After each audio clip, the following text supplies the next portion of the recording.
Hey everybody, it's Mariana with 3 Peaks Classroom. If you are new to my channel, hello and welcome. I'm so happy that you are here. My name is Mariana and I'm a teacher here in Alberta, and I love to make helpful YouTube videos for other educators just like you. In today's video, I want to go ahead and show you how I approach an opinion writing unit in my grade 3, grade 4, grade 5, grade 6 classroom. I want to show you the progression of lessons, basically coming down to exactly what I say. Here are the materials that I use, here are the activities that we do in the classroom, and here are extension opportunities as well. So really quickly, I wanted to talk about the materials that I'm going to be using in today's video. And if you're wondering where can I get that, I have developed a language arts notebook for grades 3, 4, and 5. I'm currently working on grades 2 and 6 as well. I'm going to be showcasing my 4th grade notebook today. Just if you're not sure, these are my language arts notebooks. I have 3 sections. I have a reading strategies notebook, I have a writing strategies notebook, and I have a grammar and conventions notebook. So this covers all of these strategies that the kids will need to know in 4th grade. And then specifically from my writing strategies notebook, here is the page that we're going to be talking about and we're going to be creating together. And that's going to be part of my lesson.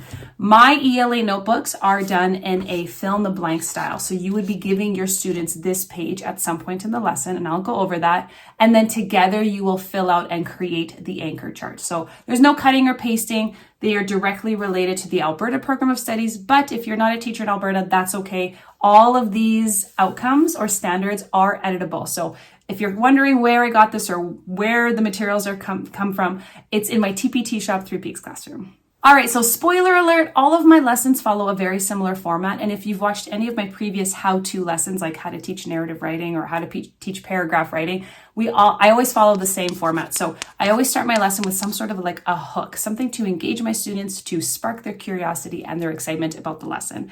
And then I like to define some of the words that come up in the lesson. After that, we go into the explicit instruction, which is where we create that reference page for our notebook. So this is the explicit lesson.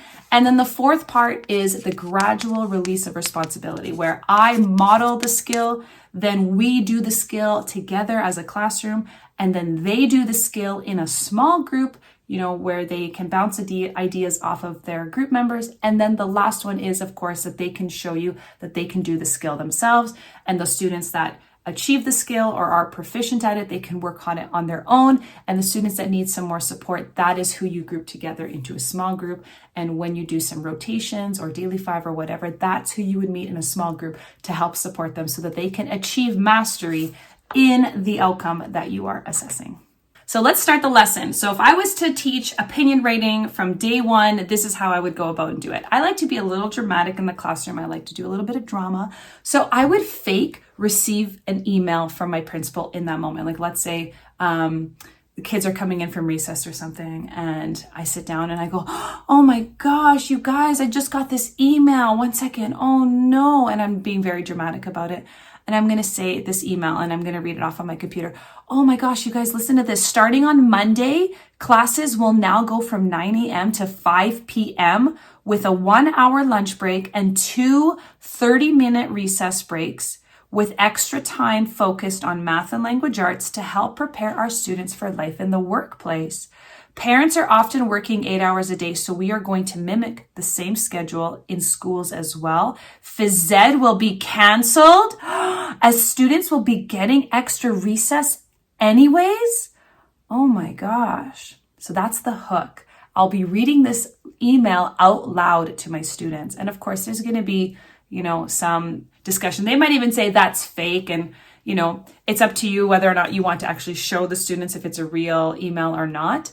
And then after I'm done reading the fake email, I'm going to process that information out loud with my students. I'm going to talk through my feelings. I'm going to say things like, oh man, that's a really long time to be at school. And, that's a lot of extra work on me to plan more language arts, more math. And, that's 2 extra hours that we're at school. And oh boy, if we're done at 5 o'clock, my son's daycare is done at 5:30. That doesn't really give me a lot of time to go and get him. And that means I don't get a lot of time to play with them at home. And so I'm going to be processing all of these feelings and opinions in front of my students. I would wrap that up by saying, boy, this email has a lot of really serious implications, and I feel quite strongly about this. I think I want to email the principal back and just let him know my opinion so that, he knows how I'm feeling. And then that's going to spark the next part of the lesson. Now, at this point, keep in mind, the students have no idea that we're even going to be doing this. They don't even know that we're going to be talking about opinion writing. I've just read a fake email out loud to them that affects them, of course, but I'm making it about myself. I'm not even putting it on them. I'm just talking about myself. Now, the kids might share their own opinions, and that's great, but we're going to save that for the end. You can acknowledge those opinions and say, yeah, that's really valid too. But right in the moment, we are deflecting all of it onto ourselves. And so I'm reading the email. I feel very strongly about it. I want to reply. And so when I'm replying, I'm going to be typing out loud to my students. And I'm drafting my response. But while I'm drafting my response, I want to be mindful about how I do it, because later in the lesson, we are going to be taking what we've learned. So this is what it's going to look like. We're going to be taking what we've learned and we're going to match this to the email that I drafted to the principal. In my email, I'm drafting in front of the students. I'm putting it on the smartboard. I'm going to get their opinion like, oh, how does this sound? How does this sound? But really doesn't matter, because the point is that I've written out an email that we are going to dissect later. So here's my email. Dear Mr. Principal, and of course I would change it to fit the principal's name. I am writing this email to inform you that I believe the change in school hours from 6 to 8 hours will negatively impact our school community for 2 reasons. Firstly, teachers will have to work longer hours for the same amount of pay. That will make them more angry and burnt out. Now, of course, I'm simplifying the language so my grade 4 students can resonate with that. Secondly, the longer days at school will mean less time at home with my family. I will miss quality time with my kids, which will also make me unhappy. Moving to an 8-hour school day will have many negative results. Therefore, I think we should keep our 6-hour school day. That whole part was the hook for my lesson. Now you can imagine that will stir up a lot of emotion, and that's exactly what you want in the hook of your lesson. You want to spark curiosity. You want to get them emotional. You want to get them invested in the lesson. So now I have this email that I've drafted, and I would let them know. And I would subtly actually move into the defined part of my lesson. And I would say, I just wrote this email and this is my opinion. This is how I feel about it. And you could have a little bit of a tangent here and move into health. And you could talk about how you can be respectful and still have a differing opinion, of course. So in my email, I wasn't being rude or aggressive. I was just basically stating my opinion, and these are the facts, or these are my reasons. And I was being very calm and considerate about it. So then I would define, and I would say, an opinion is how I feel, or how you feel about something, how you believe in something. That is an opinion. So there I'm defining that word. Now, clearly I would tell my students, my opinion clearly shows that I disagree with the new change that the principal is suggesting. Now, if time permits, I would actually invite my students to tell me how they would feel if they haven't already, and how they would, and their own opinions on the proposed change that the principal has suggested. So once I've got everybody all riled up from the hook and, everyone's sharing their opinions, then I would take that moment to kind of let them know that, actually, I made that up. And it was just a way for me to show you how I would draft my opinion.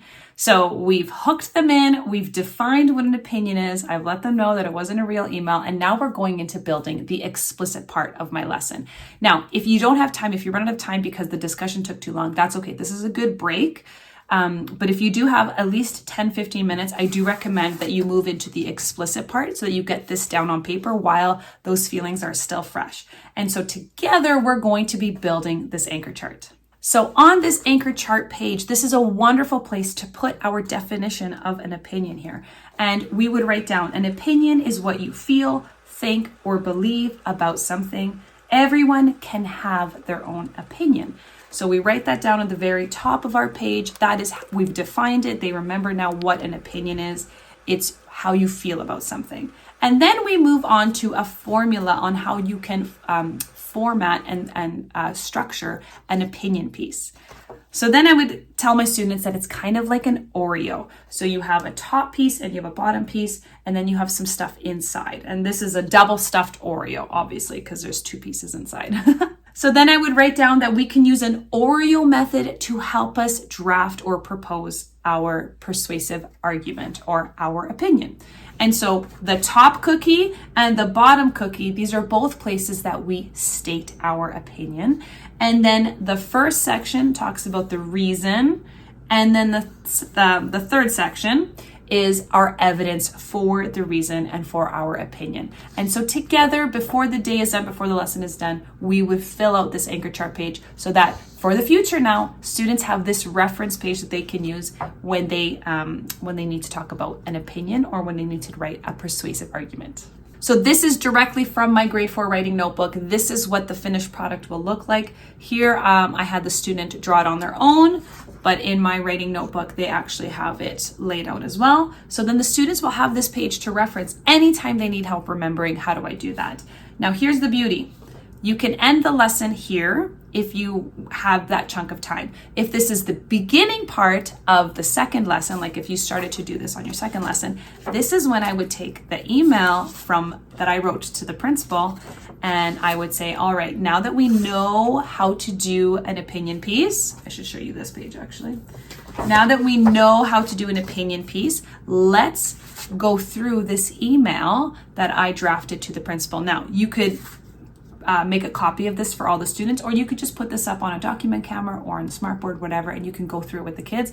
If it was in my class, I would actually print this off for the students and I would have them glue it on the back. It does not have to be this big. It can be half a page and the kids can glue it here. And then that way they have an example of this. So this is the format, the formula, and then the back piece would be an example of it.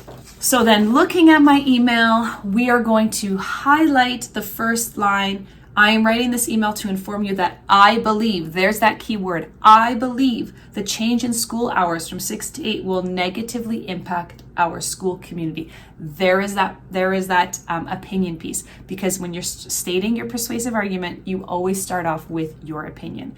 And there's that key word. Then we're moving into looking for the reason. And I've said here, I have 2 reasons. So on my Oreo, I have a reason and evidence, and then I have another reason and evidence. And so I would point that out to the students. Sometimes you can have more than one reason. Sometimes you have one reason, and that's okay. The more reasons you give, the more persuasive it is, right? So here I have 2 reasons. So there's reason, evidence, and then here is my opinion stated again to form my argument. Moving to an 8-hour school day will have many negative effects. Therefore, I think we should keep to our 6-hour school day. There is that key word again, I think. So we're dissecting this as an example of an opinion writing. And even though this is part of the explicit part of my lesson, I've actually done the I do part already. So moving into the last part of our lesson, this is the gradual release of responsibility, where the teacher models this skill by themselves, and then we do it together as a class, and then the students do it themselves in a group, a small group, and then they do it all by themselves. Going through and dissecting this email that I had already previously written, this is an example of how I do this skill myself. Now we're still on the second lesson. We've reviewed the formula and now we've dissected my email. And now I want to move into you do as a class, or we do as a class. So then I would propose a new statement. And the statement that I would propose to the classroom is, should animals be kept in zoos? Yes, it's a little bit more controversial, but it's something that I want to get the kids excited about, and they surely have an opinion on this. So similar format like I did with the email, I would sit at my computer and I would say, okay, my friends, we need to come up with a topic sentence, or we need to state our opinion about the animals in the zoos. Awesome. Can somebody please give me a reason why we should or shouldn't? And what would be the evidence for that? Awesome. Do we have any more reasons? Great. What's the evidence? And then I would limit it to 3, just because then it gets a little bit long. So then we would be drafting this together as a class so that the kids get one more experience doing it with the teacher's support. That is the end of the second lesson. So then day 3, or the third lesson, I would review everything we've learned up until this point. I would review our argument about the zoos and the animals in the zoos. And then I would move into the you do together part. So I would put kids in groups of 3, 4, 5, however big your class is. And then I would give them each a opinion card written on a little card. And they would have to get up and go to a different spot in the classroom. And with their opinion card, they need to discuss as a group. So some examples are like, if I was a group with 4 other kids, should junk food be banned in schools? And then first of all, they're having a very rich discussion, and maybe they're writing down jot notes so they don't forget what was said. And then from there, the students have to then create their own written opinion piece in the Oreo method. Another topic could be, should we be allowed to bring pets to our school? Again, these can be controversial or not controversial. You know, should we wear uniforms in school? Should everybody have to bring the same lunch? Or maybe should we have a school lunch program where you buy in or whatever? Whatever you think will mean a lot to your students. So then that's the beginning of day 3. And then you would, as a class, you would read them all out aloud. So again, depending on your skill level of your students, this might take at least 20 to 30 minutes to get the students to discuss and write down an opinion piece in the Oreo method. And then before you close for the day, you want to make sure that you give your students the chance to write down their opinion on like an exit slip so that you can quickly assess where kids are at with their ability to write the opinion piece. This might take a long time, but it'll give you a lot of information as a teacher about how you want to move forward. Now, that little exit slip does not have to be a very controversial topic. It could be something as simple as, do you prefer summer over winter? Or which season do you prefer the most? And give me your reasons. That could be very easy to write about because there's lots of great things about each of the seasons. But the point here is that you want to get a really good idea that your students can write their opinion and show that they've stated a reason and evidence, and then close their opinion again. It's kind of like a little opinion paragraph, for example. Then you're going to collect those responses and you're going to see this person is exemplary, this person is proficient, this person is approaching. So just with time and practice, they'll be able to get it. But who is really at that beginning level and who really needs the support? So then while you are working on literacy stations for the next 2, 3, 4 weeks, whatever, you can have opinion writing as your work on writing station. You can also have opinion writing in your journal responses. So students are getting more and more experience with this. But all the while, you are meeting with those group of students who need the most support. And hopefully that's only 5 or 6 kiddos.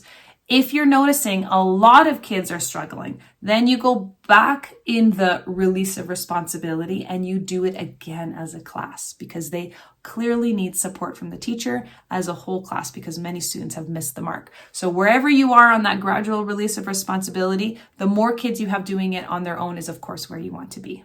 All right, thank you so much everybody for watching. I hope you enjoyed today's episode.